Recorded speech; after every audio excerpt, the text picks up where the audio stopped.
Okay, Mommy Lily, it's time to blow your candle. But before that, you need to close your eyes and make a wish. Okay, 1, 2, 3. Blow your candle. Okay, very high, ladies and gentlemen, our pretty girl, Mommy Lily. Okay, yes, so pwede na po umupo. Okay, so dahil dyan, hihingian natin ng... kanina kasi nag-message na si Ma'am Love tsaka si Ate Michelle. Okay, so Sir James na lang. Sir James, so what is your birthday wish po to your mom? Hello. Asay mo baso. Sige na magpagtagay niya. Okay. Okay na. Ako ba yung nag-abrihan niya? Cheers, cheers. May sulod kaya niyo kay ngano. Hindi na naman kayo ininom. Good health lang siya. Mauna din na siya. Good health. Wala na ilain. May sulod. Hinaut ko nga taas pa. Ato ang ating lalakbayin mataas pa. Kanina nung umpisa, biglang umulan. Sana yun. Blessings yun. Yan, umulan na naman. Blessing ulit. Blessing ulit. More dramas. Kasi kanina umiyak na ang lahat. Kaya, may magpaka-ano ka lang.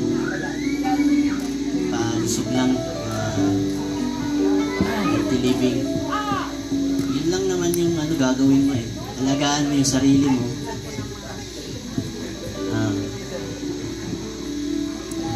Dito lang kami nila ate. Lagi. Anytime. We love you.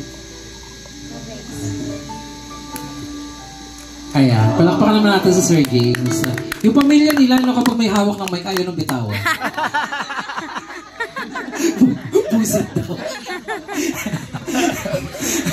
Thank you so much, ayan.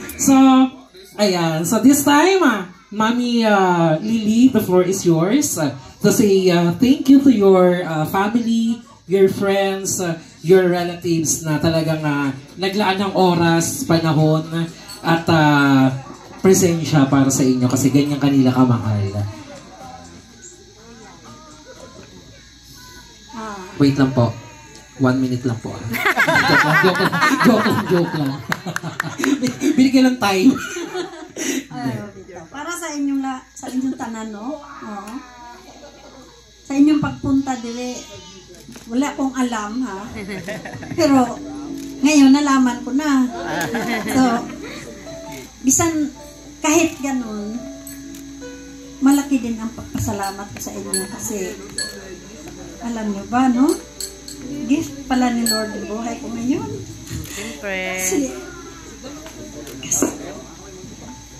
Kasi hindi ko pala mahaba-haba po yun. diba? Nangyari ba yan na birthday ko na kahapon? Nandoon ako sa hospital. Hindi ko pa alam. Kaya di ko alam lahat. Pero sa ngayon, maraming yung salamat sa inyo. Maraming salamat sa mga nagpasiugda sa program. Maraming salamat. Di ko man alam kung ano yung mga name nila. Malaking pasalamat ko sa inyo at saka ito yung external family namin. Maraming salamat.